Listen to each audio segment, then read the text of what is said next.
এখন মনে করো সামনে ঈদ আছে, ঈদের সময় আমরা অবশ্যই চুল কাটি, কাপড় চোপড় ধুইয়া পরিষ্কার করে নতুন কাপড় চোপড় কিনবি।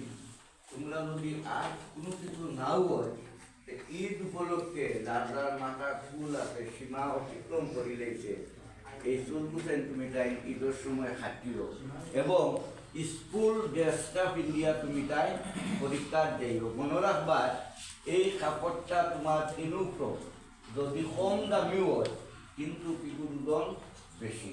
তোমার যখন স্টিকার লেখা থাকবো, আমরা স্কুল দক্ষিণ মুড়িয়া স্কুলটা হলে একটা ব্র্যান্ড স্কুল, অনেকে আপনারা ফলো করে। তুমি যখন দক্ষিণ মুড়িয়া স্কুলের ছাত্র ইয়া পরীক্ষা দিবা তখন তুমি আলাদা একটা প্রাউড ফিল করবা এবং অন্য স্যাররা দক্ষিণ মুড়িয়া ছাত্র হিসাবে তোমারে কিন্তু খুব মায়ার নজরে দেখবা। আমি ঠিক মেয়েদের বেলাও বলছি, সবাই কিন্তু স্কুল ড্রেস অবশ্যই পিন্ধিয়া দেখবা। এখানেও কিন্তু ফ্যাশন দেখাইবার জায়গা না, ফ্যাশন করার জায়গা নাই। ইনো গেছো আম খাইতায়, ইনো সালা লইয়া টানাটানি করার কোনো সুযোগ নাই।